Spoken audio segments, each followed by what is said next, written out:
कि सारा ममता खुश है, आशा खुश है, कोई खुश नहीं है, सब आहत में है। जो बेरोजगारी चरम सीमा पर है, जो शिक्षा का हाल बुरा है, जो स्वास्थ्य का हाल बुरा है, किसानों का हाल जो खराब है, बाढ़ से बहुत सारा लोग एक गांव जमनिया है पूरा गंगा जी में चला गया, एक भी लोग गया 20 साल में आज ही याद आया है 125 यूनिट बिजली का। ऑलरेडी बिहार का जनता को हम धन्यवाद देना चाहते हैं, इस बार मन बना लिया है बदलाव का। राहुल गांधी जी के नेतृत्व में, आदरणीय खड़गे जी के नेतृत्व में, आदरणीय तेजस्वी जी के नेतृत्व में। नमस्कार, मेरा नाम सत्यम पटेल है और लाइव स्टूडियो को देख रहे हैं। देखिए, राहुल गांधी आगामी 17 अगस्त को रोहतास जिले के सासाराम में उनका प्रस्तावित कार्यक्रम है, साथ में तेजस्वी यादव भी रहेंगे और इन सब चीजों को लेकर हम बातचीत करेंगे सासाराम लोकसभा क्षेत्र के कांग्रेस के सांसद मनोज राम जी से और जानेंगे क्या कुछ उनका उस दिन कार्यक्रम है, क्या कुछ कार्यक्रम की रूपरेखा है। स्वागत है सर। देखिए, कार्यक्रम तो आप सबको मालूम होगा, मैं प्रेस कॉन्फ्रेंस के माध्यम से बता दिया, एक बार फिर मैं आपको बताना चाहता हूं।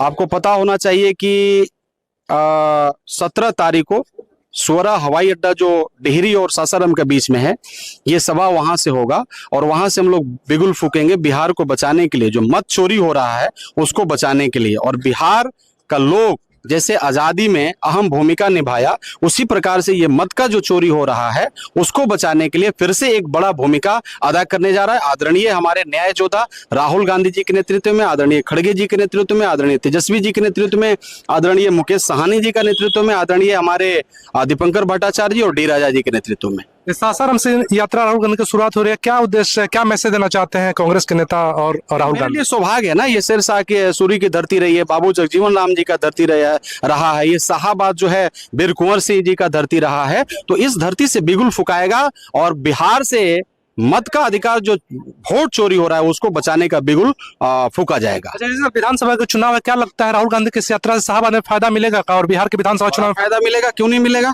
बड़ा फायदा मिलेगा। आप देखिएगा यात्रा जो है, हालांकि हम लोग तो ऑलरेडी बिहार का जनता को हम धन्यवाद देना चाहते हैं, इस बार मन बना लिया है बदलाव का।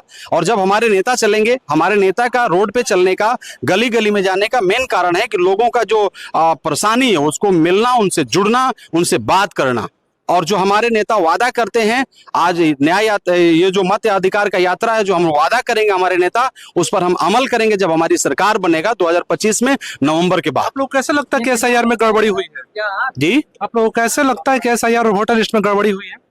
अरे हमारे नेता, आदरणीय नेता राहुल गांधी जी ने आपको पूरा दुनिया को दिखाया कि कैसे आपने हमारे वोट को लूटने का काम कर रहे हैं। 5 अलग अलग बातों को उन्होंने रखा कि कैसे चुनाव आयोग ने गलती किया है, डुप्लीकेट वोटर बना के एक छोटा घर में 80 से 100 वोटर बनाए। एक व्यक्ति को अधिकार है वोट मारने का, कर्नाटक में, महाराष्ट्र में, वाराणसी में, और सबका सब केवल उधर ही वोट जा रहा है। मतलब नया वोटर आते हैं तो कुछ हम लोग को भी मिलना चाहिए ना, कि पूरा का पूरा उधर एनडीए में जा रहा है। तो आप देख लीजिए ना, 1 लाख वोटर बना और वहां देख लीजिए महाराष्ट्र में जितना वोट से हम लोकसभा जीते थे उतना ही वोट आपने बनाया और वो सबका सब वोट आपके तरफ चला गया। अच्छा, मोदी जी भी आ रहे हैं, फिर से बिहार आ रहे हैं, गया में आ रहे हैं, वो आने दीजिए ना, तो क्या अंतर पड़ने वाला है? इस बार कोई बिहार के वो जो बेरोजगारी चरम सीमा पर है, जो शिक्षा का हाल बुरा है, जो स्वास्थ्य का हाल बुरा है, किसानों का हाल जो खराब है, बाढ़ से बहुत सारा लोग एक गांव जमनिया है पूरा गंगा जी में चला गया, एक भी लोग गया?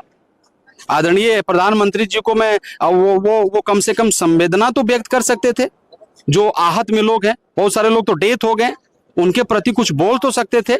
तो देखिए, हम लोगों ने सदन से लेके संडक तक लड़ाई लड़ा है, हमारे नेता, हम उनके सिपाही हैं, हम लोग भी लड़ रहे हैं। अंतिम सवाल है, कितना सीट आएगी इस बार इंडिया गठबंधन को बिहार में? या भारी मतों से पूर्ण बहुमत से सरकार बनेगी और इंडिया गठबंधन का सरकार बनेगा। लिख लीजिए, स्टैम्प पेपर पर हम लिख देंगे, लाइएगा स्टैम्प पेपर पूरा बजाते लिख देंगे। और आप जिस दिन नवंबर आएगा लास्ट वीक, वो लेके आइएगा। मुख्यमंत्री कौन होंगे? मतलब ये आप मुख्यमंत्री, आपको मैं बताना चाहता हूँ, ये बहुत बड़ा है। हमारे इंडिया गठबंधन के जितने लीडर्स हैं, 1 घंटा का काम है हम लोग का। पहला जो काम है वो चुनाव जीतना, मत का अधिकार का जो आवाज है उसको बुलंद करना, नौजवानों का जो नौकरी नहीं, बेरोजगारी जो चरम सीमा पर, उसको लिए हम लड़ाई लड़ रहे हैं। आप उधर का है, उनसे भी पूछिए ना, उधर कौन है? उधर चिराग पासवान जी बनेंगे, नीतीश जी बनेंगे, कि उधर जीतन राम मांझी जी भी खूब घूम रहे हैं, तो मतलब वो बनेंगे क्या? मतलब उनसे पूछ लीजिए। हमारे यहाँ चेहरा की कोई दिक्कत नहीं, हमारे चेहरा फिक्स है, 1 घंटा में फिक्स होगा, आपको भी बता देंगे, हम आपको बुलाएंगे और नाश्ता कराएंगे। नीतीश कुमार भी बहुत सारा फ्री कर रहे हैं, बिजली फ्री कर रहे हैं, पेंशन दुगना कर रहे हैं, तमाम 20 साल में आज ही याद आया है 125 यूनिट बिजली का।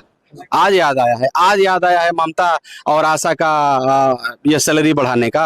आपने सरकारी का दर्जा क्यों नहीं दिया ममता लोगों को, रसोईया को, आशा लोगों को? आप 2000 3000 ये बढ़ा रहे हैं, किसी को समझ में नहीं आ रहा है, उन लोगों को भी समझ में आ रहा है। आप गए हैं इस बार, नीतीश कुमार को फायदा मिलेगा? कोई फायदा नहीं है। कौन सा फायदा है भाई? आप 20 साल में अगर 1,000 किसी का मतलब सैलरी बढ़ा दीजिए, वो भी सरकारी दर्जा न दे करके, तो क्या फायदा है? और आप देखिए, आपका मीडिया है, आपका मुंह है, जो बोल रहा है बोलिए कि सारा ममता खुश है, आशा खुश है। कोई खुश नहीं है, सब आहत में है, कोई खुश नहीं है। कोई खुश नहीं है भाई। देखिए, सुने सासाराम लोकसभा क्षेत्र के कांग्रेस के एमपी मनोज राम को सीधे बता दिया कि कोई भी खुश नहीं। इस खबर लगातार बने हुए ऐसी खबर के साथ बहुत बहुत धन्यवाद।